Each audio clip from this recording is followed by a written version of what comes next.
Bueno, hoy día vamos a presentar al doctor Jorge Salgado, que nos va a hablar sobre un medicamento que ha revolucionado un poco el mercado, que se llama semaglutide, por distintas razones, incluso ha hecho caer acciones, etcétera. Pero lo que a nosotros nos interesa no es eso, lo que nos interesa es que parece ser un medicamento bueno para una enfermedad que tiene difícil tratamiento, que son la insuficiencia cardíaca con fracción de eyección reservada. Así que voy a dejar al doctor Salgado, que se va a referir a un artículo reciente publicado en el New England de agosto del 2023. Hola, buenos días. Mi nombre es Jorge Salgado, soy becado de primero de cardiología de la Universidad de Valparaíso. Y como el doctor Pedemonte en su introducción, vamos a estar hablando de este medicamento, el semaglutide, en pacientes con fracción de eyección preservada y obesidad, en este artículo que salió hace poquito. Como introducción, tenemos que la insuficiencia cardíaca con fracción de eyección conservada representa la mitad de los casos en total de insuficiencia cardíaca y está aumentando en prevalencia. La mayoría de las personas de este grupo van a cursar con sobrepeso y obesidad. Ahora existe evidencia que sugiere que la obesidad no es solamente un factor concomitante de estos pacientes, sino que juega un rol fisiopatológico en el desarrollo de la insuficiencia cardíaca. La obesidad se define como un índice de masa corporal mayor a 30, pero no necesariamente este valor va a ser el que condiciona el riesgo cardiovascular, ya que se hace harto hincapié en que la distribución de grasa corporal es el factor más importante. La obesidad central va a estar más relacionada con la diabetes, con la hipertensión, con la dislipidemia y con la insuficiencia cardíaca. Y esto tiene que ver a nivel del adipocito, que va a generar una inflamación, un daño mitocondrial celular, un envejecimiento prematuro, resistencia a la insulina y, consecuentemente, diabetes. Este gráfico es para ilustrar los diferentes tipos de obesidad que conocemos. Hacia la izquierda vemos una obesidad de tipo periférica, en la cual hay una hiperplasia del tejido subcutáneo con una liberación normal de ácidos grasos libres desde el tejido subcutáneo y de la grasa visceral. En cambio, a la derecha vamos a tener una hipertrofia de los adipocitos en la obesidad central, que va a estar relacionada con un aumento de la liberación de ácidos grasos, y la grasa visceral va a tener un daño que llega directamente al hígado, con la consecuente cambios hormonales, con resistencia a la insulina y todos los procesos inflamatorios que ello convoca. Para entender un poquito más a nivel molecular lo que ocurre, esta ilustración es en un paciente no obeso, normal, en el cual vamos a tener la obtención de la energía a través de la glucosa y de los ácidos grasos libres. En ambos procesos va a haber procesos de oxidación que van a llegar a la acetil-CoA en el ciclo de Krebs, y en la cadena transportadora de electrones van a producir energía en forma equilibrada. En cambio, en un paciente que tiene obesidad y resistencia a la insulina, sabemos que eso provoca una captación reducida de glucosa a la célula.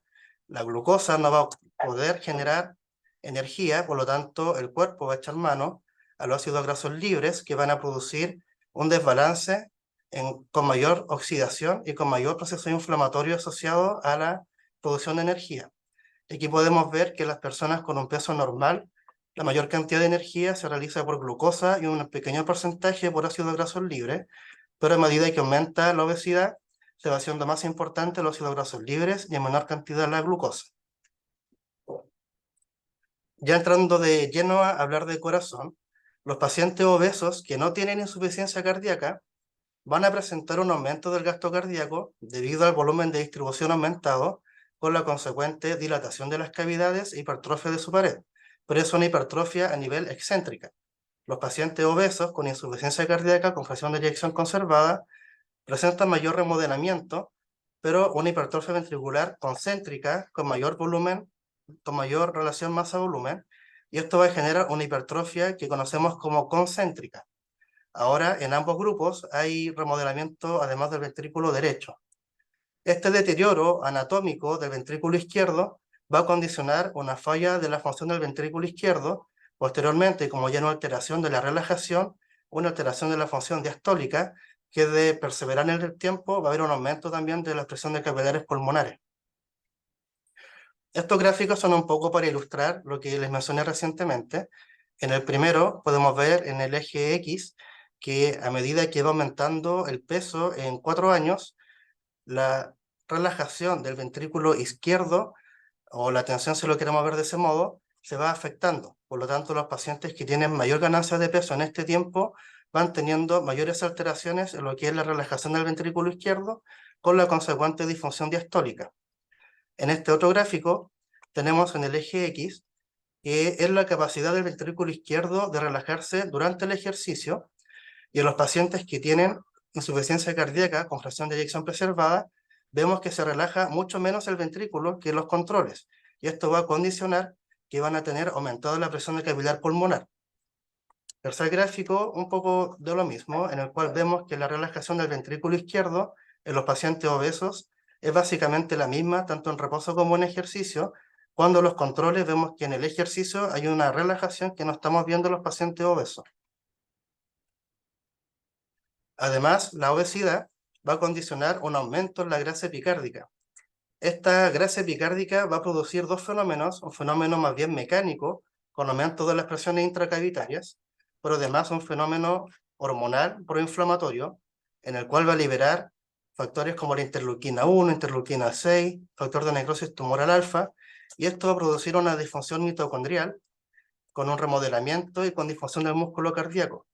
Además, hay varios estudios que asocian que la asociación de la grasa epicárdica va a afectar la tolerancia al ejercicio, va a conducir a fibrosis del ventrículo izquierdo, con aumento de la hospitalización y de la muerte.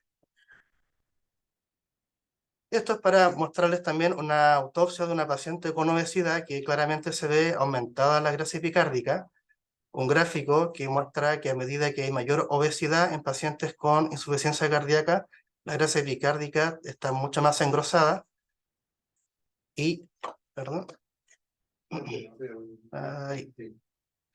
y en pacientes obesos vamos a tener que hay un aplanamiento del tabique con la consecuente también disfunción del ventrículo izquierdo. Y entrando un poquito en el trabajo mismo, este paper propone que el semaglutide en los pacientes con fracción de eyección preservada y obesidad tendría un rol muy importante en la disminución de las limitaciones físicas y los síntomas del paciente, haciendo hincapié que en este grupo de pacientes a la actualidad no existe un tratamiento que sea efectivo. Este trabajo es un trabajo doble ciego, randomizado, multicéntrico, que incluyó 529 pacientes. Su endpoint primario fue cambios en el cuestionario de síntomas de Kansas City, se lo voy a mostrar a continuación, y tras una dosis semanal de semaglutide 2.4 miligramos subcutáneo versus placebo durante 52 semanas o un año. Y como endpoint secundario, cambios en la distancia de una caminata en 6 minutos para valorar como la función física, también la mortalidad, insuficiencia cardíaca aguda, y también cambios en el nivel de la proteína C reactiva, intentando evaluar como los procesos inflamatorios. El semaglutide es un análogo péptido del glucagón, o GLP-1 humano. Al unirse con el receptor, va a provocar una función hormonal que va a regular el azúcar y la sensación de saciedad. Estos receptores están ubicados principalmente en el páncreas y el cerebro, que son donde tiene su mayor sitio de acción. Y a nivel de la obesidad va a producir una sensación de saciedad, ya que disminuye el vaciamiento gástrico y además disminuye el deseo de consumo de grasas. Consecuentemente, esto va a disminuir el apetito, que ha sido uno de los targets que hoy en día se está discutiendo mucho como tratamiento para la obesidad.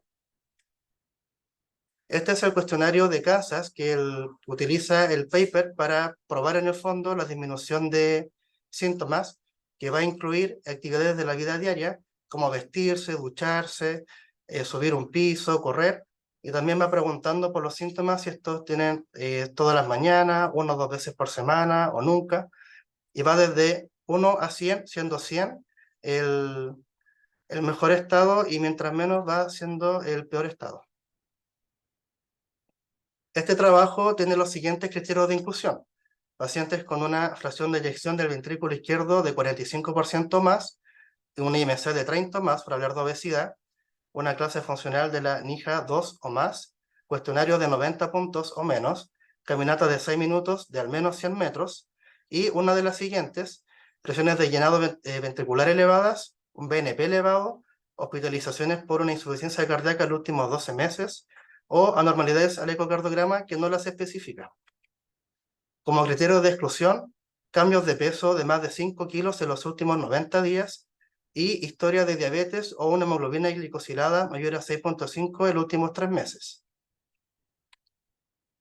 En esta primera tabla, que es la tabla de caracterización de las personas que se estudiaron, vamos a tener que la mediana de edad fue 69 años, el peso promedio 105 kilos con un IMC promedio de 37, un ProBNP de 450, con un cuestionario de Kansas de 58 puntos y una caminata promedio de 320 metros. Ya hablando de los resultados, en los endpoints primarios, tenemos que son significativamente estadísticos los primeros. Cambios en el cuestionario desde la línea de base, tenemos que el grupo del semaglutide, hubo una disminución de 16 puntos en el cuestionario, comparado con placebo, que solo disminuyó 8 puntos, o sea, se sintieron mejor. Y el porcentaje de cambios en el peso desde la semana a la semana 52 fue de 13.3 kilos en el grupo de semaglutide versus 2.6 kilos en el grupo placebo. En los endpoints secundarios, vieron que la caminata de 6 minutos en el grupo de semaglutide aumentó 21 metros versus 1.2 metros en el grupo placebo.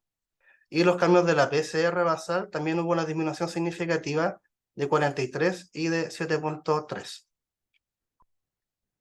Aquí gráficos para ilustrar un poco lo recién dicho. Vemos que los cambios desde la línea de base en el cuestionario de Kansas, en el grupo de semaglutide, fueron de 16 puntos versus el placebo, que fueron de 8.7. Cambio en el peso, el grupo placebo fue muy poquito, o sea, en 52 semanas bajó 2 kilos, 0.6, semaglutide menos 13.3 kilos en promedio. Cambio en la PCR, el grupo del semaglutide bajó 0.5, placebo en realidad 0.9, o sea, no hubo una gran diferencia. Y la caminata en 6 minutos, el semaglutide también fue significativo, aumentando 21 metros. Dentro de los efectos adversos, tenemos que los efectos adversos serios en ambos grupos fueron, de hecho, más aumentados en el grupo placebo, lo que le da bastante seguridad a semaglutide como fármaco. Ahora, cabe mencionar que los síntomas mayores fueron gastrointestinales en el grupo de semaglutide, como ya los conocemos. El número de efectos fatales fueron en total 8, pero había una notita en el paper que este trabajo se realizó durante la pandemia y de las muertes que se reportaron, 5 al menos fueron por COVID, así que no es algo que debamos como tomar tanto en cuenta.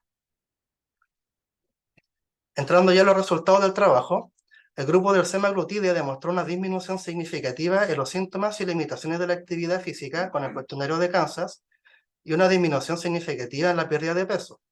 Presentó menos efectos adversos. Adicionalmente, aumentó la capacidad física en la caminata de 6 minutos y el abandono de terapia fue igual en ambos grupos. Para los pacientes con insuficiencia cardíaca, la reducción de síntomas y de la calidad de vida es tan importante como el deseo de no morir. La obesidad en pacientes con insuficiencia cardíaca no es solo una condición asociada, sino que está relacionada fisiopatológicamente en el desarrollo y progresión, como lo vimos en la introducción. Y pese a que es sabido que la reducción de peso permitiría mejorar la calidad de vida y detener la progresión de la insuficiencia cardíaca, hay muy poco estudio farmacológico en este grupo de pacientes. Dentro de los resultados favorables, destaca el aumento de la capacidad física como resultado, ya que hasta la fecha habían otros medicamentos que lograban disminuir como los síntomas, pero no habían resultado en cuanto a aumentar la capacidad física. Y los resultados no se deben solamente a la baja de peso, sino que a los pacientes estarían menos inflamados, y eso se demuestra con la disminución de la PCR y del ProBNP, que no se mostró en el gráfico anterior. Las limitaciones que el trabajo se reporta a sí mismo es que el número de pacientes no blancos, o sea, latinos y de raza negra, fue bajo, por lo cual no pueden extrapolar los resultados. Además, el trabajo fue diseñado para evaluar síntomas y signos, más que hospitalizaciones y evaluaciones de urgencia. Además, no se realizó una muestra de hemoglobina glicosilada durante el estudio, por lo que no se sabe si la disminución de glicemia tuvo un rol en los resultados. Como conclusión del trabajo, en los pacientes con insuficiencia cardíaca, con fracción de eyección conservada y obesidad, el tratamiento con semaglutide a una dosis de 2,4 miligramos semanal subcutáneo permite una reducción significativa de los síntomas y limitaciones físicas contra placebo, además de mejorar la capacidad física del ejercicio y obtener mayor pérdida de peso. Muchas gracias. Bien, porque nos quedan 5 minutos. Bueno, señalar de que, como dijimos al comienzo, esta droga está siendo difundida en el mundo entero como un gran que disminuye de forma importante la obesidad, ¿no? Nosotros siempre ya hemos discutido en otras reuniones acá el uso del semaglutide, que dicho sea de paso, ahora ya salió la fórmula oral. Pero siempre nosotros en nuestra política como departamento y como también Fundación Cardiovascular, nos parece que el tratamiento de la obesidad tiene que integrar el cambio de estilo de vida. Cosa que no menciona mucho este trabajo, pero es evidente que sin cambio de estilo de vida, después del seguimiento que nos siguen después de las 50 semanas, otros estudios siguen después de las 40 semanas, se produce la mayoría de ellos un rebote de la obesidad y terminamos más o menos en lo mismo. Si no hay un cambio de estilo de vida, va a ser difícil disminuir tan significativamente la obesidad, porque el impacto que tiene de disminuir 13 kilos, ¿era, no? 13 kilos en el grupo de 13 kilos, un impacto mayor. Claro, tiene algunos efectos secundarios que son sobre todo gastrointestinales, vómitos, náuseas y alguna mala tolerancia, por lo tanto algunos probablemente no adhieren de forma al tratamiento, pero que tiene un impacto significativo en la baja de peso lo tiene y ha tenido un impacto a nivel mundial. Y quizás más aún todavía con el medicamento cuando venga o se comercialice de forma oral. De tal manera de que para nosotros es importante, pero muy importante es que los controles de riesgo cardiovascular se lleven a cabo en forma simultánea, lo contrario va a ser un impacto de corto plazo el uso del semaglutide, según se me ocurre a mí. ¿A ti te pareció, qué te pareció respecto a esto? ¿Te pareció que sobre todo estaba muy enfocado a la parte de la actividad física, ¿no es cierto? Claro, el trabajo era cierto hincapié que hasta el momento habían algunos ensayos con fármacos, pero siempre evaluando la capacidad, los síntomas y signos, pero ninguno evaluaba si mejoraba la capacidad física. Entonces, al incluir la caminata en 6 minutos y demostrar que hubo una diferencia significativa, también están evaluando un poco que aumenta la capacidad física y eso también disminuiría mucho los síntomas. Ahora, como bien dijo usted, doctor, este trabajo llega a las 52 semanas y de ahí no se sabe qué pasa, si hay rebote, tampoco hay una evaluación, sería muy interesante, imagenológica, si es que hay cambios en un ecocardiograma antes y después, por ejemplo, más allá como del cambio de peso como valor neto. Entonces yo creo que este trabajo da pie a tener mayor cantidad de estudios como en este tema, que es bastante interesante.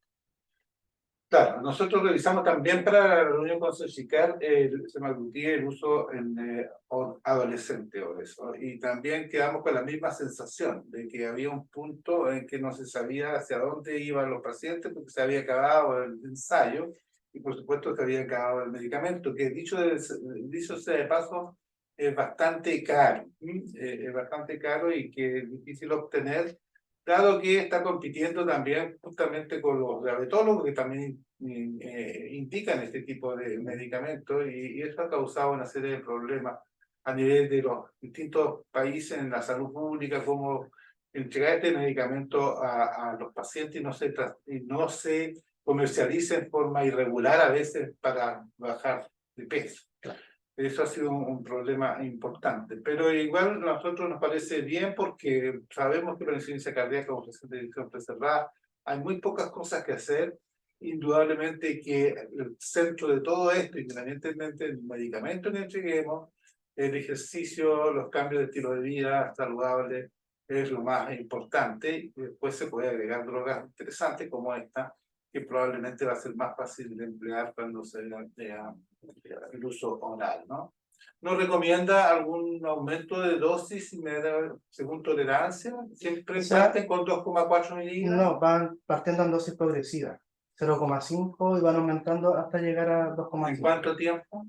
No lo especifica este trabajo, Ya, pero va habitualmente van semanalmente aumentando las dosis. a partir de 0,5. Sí, porque eso es normalmente la recomendación que nosotros hicimos, porque también nosotros en la Fundación tenemos un manejo de la obesidad que llamamos RIO, que es la manera de la rehabilitación integral de la obesidad. Por eso se llama RIO. Ese es nuestro objetivo en lo que hacemos en la Fundación Cardiovascular. Así que gracias, Jorge, y me alegro que haya medicamentos que le ayuden a muchos pacientes a tener mejor calidad de vida. Gracias.